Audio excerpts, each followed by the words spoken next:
Hello friends, सभी को मेरा नमस्कार। राधे राधे, जय श्री कृष्णा। कैसे हो आप सभी? आई होप आप सभी अच्छे होंगे। तो फ्रेंड्स, आज की जो वीडियो है वो किसी टॉपिक के ऊपर नहीं है, बल्कि आज एक ऐसी घटना के बारे में मैं आपको बताऊंगी जो कि वास्तविक है और जिसको सुनने के बाद मेरा राधा रानी यानी कि श्री जी से प्रेम और भी गहरा हो गया और मन किया कि इस सत्य घटना को आपके साथ शेयर करूं। ये कथा है भक्त और भगवान की प्रेम कथा, जिसको मैं शब्द देकर आपको सुनाऊंगी। इसलिए आपसे गुजारिश है कि इस वीडियो को आप तब ही देखें जब आप फ्री हो, तभी आप इस घटना को महसूस कर पाएंगे, इसको समझ पाएंगे। तो ये घटना है एक समूह की, जो कि हर महीने वृंदावन बरसाने जाता रहता है। इस बार भी गाड़ी का जाना तय हुआ और गाड़ी में सीटों की व्यवस्था करने वाले भाई ने सभी भक्तों के पास मैसेज कर दिया कि इस बार हमारी बस का जाना वृंदावन व कोकिला वन यानी कि शनिदेव पर जाना निश्चित हुआ है। और 2 जुलाई 2022 को साथ में टाइम भी बता दिया उन्होंने कि इस दिन हमारी बस जाएगी और ये हमारा टाइम रहेगा। तो जब ये मैसेज नजफगढ़ ज़िले की एक मैया को मिला तो वो बहुत ही खुश हो गई और इंतज़ार करने लगी 2 जुलाई का, क्योंकि जो एक बार वृंदावन चला जाता है वो वहीं का होकर रह जाता है। हमारा दिल वहीं रह जाता है और शरीर वापस आ जाता है। तो वो दिन आ ही गया, 2 जुलाई, जिस दिन मैया को जाना था। बस फिर क्या था, मन तो पंछी बनकर उड़ने लगा। वो जल्दी सी उठी और फटाफट काम किया। फिर नहा धोकर उन्होंने अपने लड्डू गोपाल जी, जिनका नाम कुंज है, उसको नहलाया। पूजा पाठ कर ही रही थी तो बार बार एक ही बात मन में आ रही थी कि आज तो बरसाने जाना है। फिर से वह अपने मन को समझाती कि नहीं नहीं, बरसाने नहीं, वृंदावन जाने की बात हुई है तो वृंदावन जाना है और कोकिलावन जाना निश्चित हुआ है। लेकिन फिर से मन बरसाने की तरफ चल पड़ता।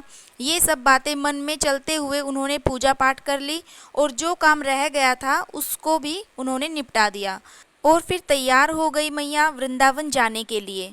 दोपहर 1:30 बजे का टाइम था गाड़ी चलने का। तो गाड़ी हमेशा की तरह सही समय पर आ गई और सभी रवाना हो गए वृंदावन के लिए। थोड़ी देर बाद बस में भजन कीर्तन शुरू हो गया और ये भी बताया गया कि हम सभी सबसे पहले कोकिलावन यानी कि शनिदेव के दर्शन करेंगे और फिर वृंदावन जाएंगे। बस के अंदर भजन कीर्तन हो ही रहे थे कि हम शनिदेव पर जा पहुँचे। तभी ट्रेवल एजेंट ने बताया कि सभी अपना पूजा का सामान लेकर जाएं और शनिदेव के दर्शन करें और जल्दी ही वापस आ जाएं। लेकिन उस दिन भगवान को कुछ और ही मंजूर था।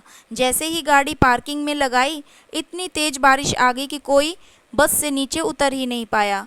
और गाड़ी के ही किसी एक भगत ने कहा कि मैंने तो यहाँ पर भंडारा बोला हुआ था। तो वो कहने लगा कि ऐसे मौसम में हम कैसे व्यवस्था करेंगे भंडारे की। तो भंडारा तो क्या, आज तो दर्शन भी नहीं हो पाएंगे।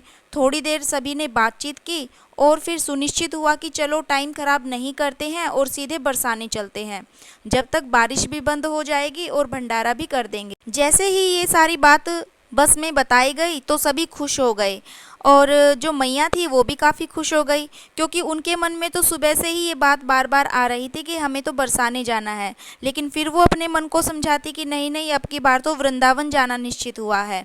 तो फिर क्या था, सभी खुश हो गए और बस रवाना हो गई बरसाने के लिए। वहाँ पहुँचे तो देखा कि बारिश भी नहीं हो रही थी। सभी खुश थे कि चलो यहाँ तो बारिश नहीं हो रही है, दर्शन अच्छे से हो जाएंगे।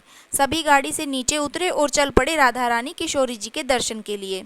अभी आधे रास्ते ही पहुँचे थे कि किसी ने पूछा, दर्शन के लिए जा रहे हो? तो उन्होंने कहा, कोई फ़ायदा नहीं है जाने का, 8 बज चुके हैं और मंदिर बंद हो गया होगा, सुबह ही दर्शन होंगे अब तो आपके। ये सुनकर बस के ज़्यादातर भक्तजन वहीं से वापस हो गए। लेकिन एक ग्रुप, जिसमें वो मैया थी, वे बोले कि पक्का तो नहीं है कि मंदिर बंद हुआ है या नहीं, चलो हम तो जाएंगे। फिर मैया ने कहा कि कोई नहीं, मंदिर बंद हो गया होगा तो हम उनकी चौखट पर शीश नवाकर वापस आ जाएंगे। फिर चल पड़े सभी रास्ते में। मैया के मन में यही बात चल रही थी कि पता नहीं आज क्या गलती हो गई, कहीं भी दर्शन नहीं हो रहे हैं। हे लाडली, सुबह से ही आपका ख्याल आए जा रहा था कि बरसाने जाना है, लेकिन हमें जाना वृंदावन था। और जब ये पता चला कि बरसाने जाएंगे तो मुझे लगा आज राधा रानी ही हमें बुला रही है। लेकिन ये क्या, यहाँ भी बोल रहे हैं कि मंदिर बंद हो गया। ये सब मन में चलते चलते मंदिर आ गया और ज़्यादातर बस के यात्री पीछे ही रह गए या फिर कुछ वापस चले गए। अब केवल 7 से 8 जने इसी उम्मीद में कि दर्शन ना सही राधा रानी की चौखट पर हम जरूर जाएंगे। अब जैसे ही राधा रानी के मंदिर की सीढ़ियां चढ़ने लगे, फिर से आवाज़ आई, कपाट बंद हो गए हैं, अब सुबह ही दर्शन होंगे आपके। लेकिन सभी के मन में एक ही आस थी, राधा रानी मंदिर की चौखट तक पहुंचने की।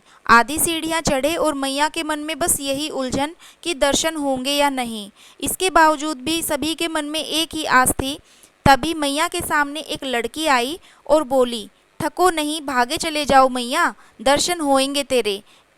एक उम्मीद की किरण दिखाई दी और पैरों का दर्द थकान सब भूलकर राधे राधे कहते हुए मैया सीढ़ियां चढ़ी जा रही थी, सबसे आगे आगे।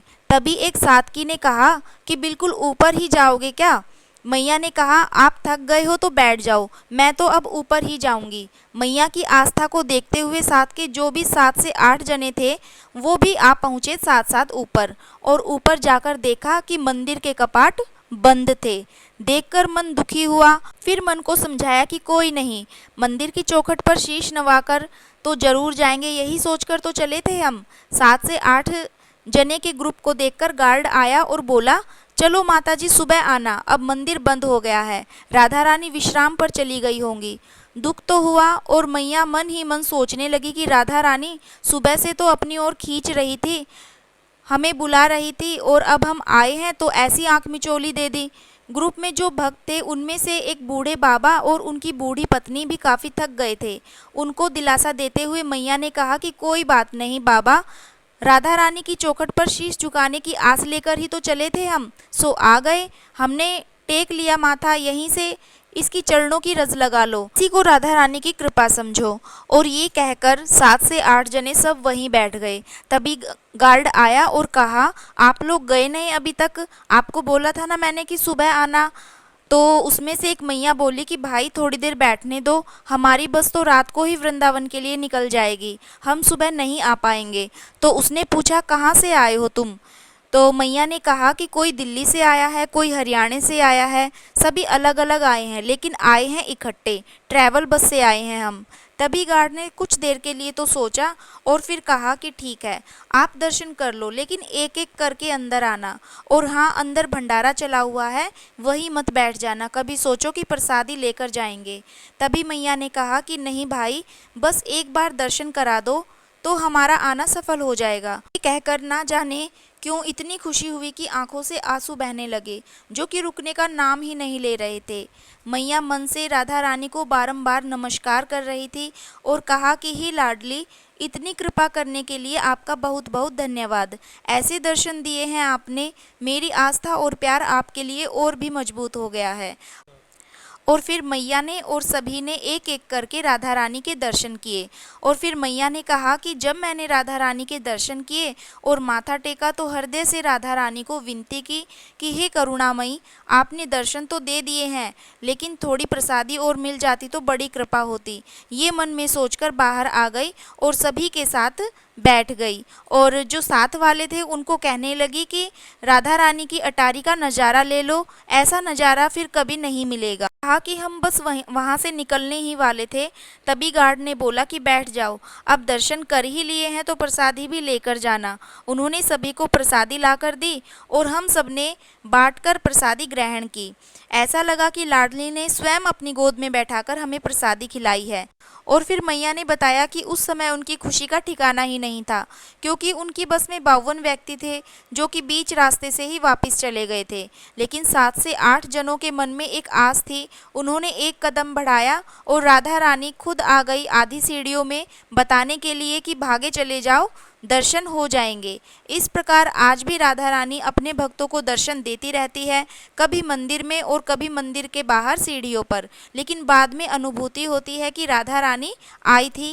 इस प्रकार से इस कलयुग में भी भगवान अपने भक्तों के साथ चमत्कार करते रहते हैं, जिससे भक्त और भगवान के बीच का जो प्रेम है वो और भी दृढ़ हो जाता है। इस प्रकार ये थी एक सत्य घटना नजफगढ़ जिले में रहने वाली एक मैया की और राधा रानी के प्रेम की। आपको सुनकर कैसा लगा प्लीज़ कमेंट बॉक्स में बताएं। और अगर ये सत्य घटना आपके मन को भाई हो तो प्लीज़ वीडियो को लाइक करें, शेयर करें, तो जल्द ही मिलते हैं हमारी नई वीडियो के साथ। तब तक के लिए सभी को मेरा राधे राधे, जय श्री कृष्णा।